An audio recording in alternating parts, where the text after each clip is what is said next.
उपकार और पूरब और पश्चिम अभिनेता मनोज कुमार उर्फ भारत कुमार का 87 साल की उम्र में निधन हो गया।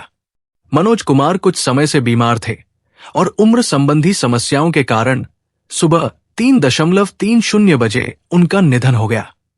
दिग्गज अभिनेता फिल्म निर्माता मनोज कुमार, जिन्हें शहीद, उपकार और पूरब और पश्चिम जैसी देशभक्ति फिल्मों के लिए भारत कुमार के रूप में जाना जाता था, का शुक्रवार तड़के मुंबई के एक अस्पताल में निधन हो गया।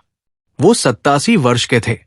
उद्योग के दिग्गज, जिनकी फिल्मों ने 1960 और 1970 के दशक के अंत में बॉक्स ऑफिस पर राज किया, कुछ समय से बीमार थे और उम्र संबंधी समस्याओं के कारण कोकिलाबेन अंबानी अस्पताल में सुबह करीब 3:30 बजे उनका निधन हो गया। ये बात पारिवारिक मित्र और फिल्म निर्माता अशोक पंडित ने कही। अस्पताल के सीईओ और कार्यकारी निदेशक डॉक्टर संतोष शेट्टी ने एक बयान में कहा, वो पिछले कुछ हफ्तों से अस्पताल में भर्ती थे। फिल्म निर्माता के बेटे कुणाल ने पीटीआई को बताया, अब वो अपने दुख से बाहर हैं। उन्होंने कहा कि उनके पिता कई स्वास्थ्य समस्याओं से जूझ रहे थे और पिछले कुछ सालों से बिस्तर पर थे। उन्होंने कहा कि कुमार अस्पताल में आते जाते रहे थे और हाल ही में उन्हें निमोनिया के लिए भर्ती कराया गया था। महान अभिनेता और फिल्म निर्माता श्री मनोज कुमार जी के निधन से गहरा दुख हुआ। वो भारतीय सिनेमा के एक प्रतीक थे, जिन्हें विशेष रूप से उनके देशभक्ति के उत्साह के लिए याद किया जाता था, जो उनकी फिल्मों में भी झलकता था। मनोज जी के कार्यों ने राष्ट्रीय गौरव की भावना को प्रज्वलित किया और पीढ़ियों को प्रेरित करना जारी रखेगा। मेरी संवेदनाएं उनके परिवार और प्रशंसकों के साथ है। दुख की इस घड़ी में मेरी संवेदनाएं। ओम शांति, प्रधानमंत्री ने लिखा।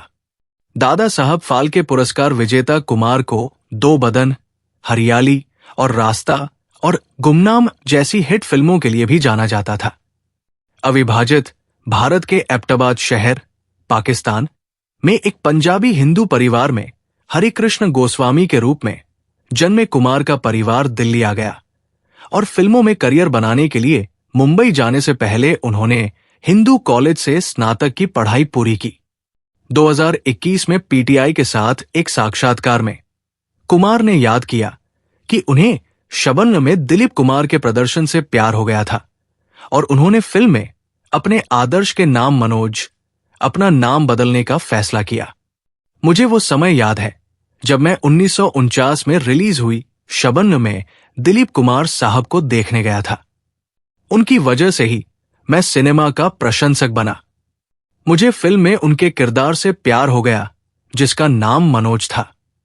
मैं उस समय 11 साल का रहा होगा, लेकिन मैंने तुरंत फैसला कर लिया कि अगर मैं कभी भी अभिनेता बनूंगा तो अपना नाम मनोज कुमार ही रखूंगा, उन्होंने कहा।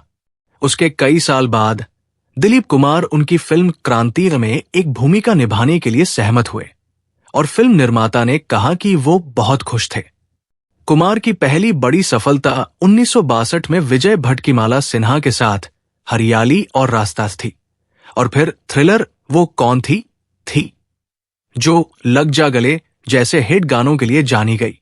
1965 में उन्होंने भगत सिन्हा के जीवन पर एक फिल्म शहीद रिलीज की। ये एक बड़ी सफलता थी और तत्कालीन प्रधानमंत्री लाल बहादुर शास्त्री ने भी इस पर ध्यान दिया।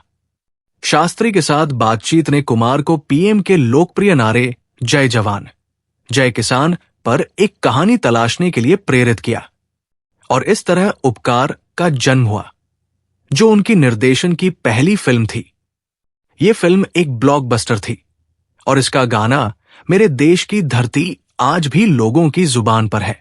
स्वतंत्रता दिवस और गणतंत्र दिवस पर संगीत प्रेमियों के बीच पसंदीदा। अपनी देशभक्ति फिल्मों के बीच कुमार ने हिमालय की गोद में, दो बदन, सावन की घटा और थ्रिलर गुमनाम जैसी फिल्मों में रोमांटिक लीड की भूमिका निभाई। 1970 में उन्होंने पूर्व और पश्चिम के बीच सांस्कृतिक अंतर के विषयों पर पूरब और पश्चिम बनाई, जो उनके करियर की एक और बड़ी सफलता थी। देशभक्ति और सामाजिक रूप से जागरूक फिल्मों के प्रति उनके प्रेम के कारण उन्हें भारत कुमार के रूप में जाना जाने लगा। एक ऐसा विषय जिसे उन्होंने रोटी कपड़ा और मकान और क्रांति में आगे बढ़ाया।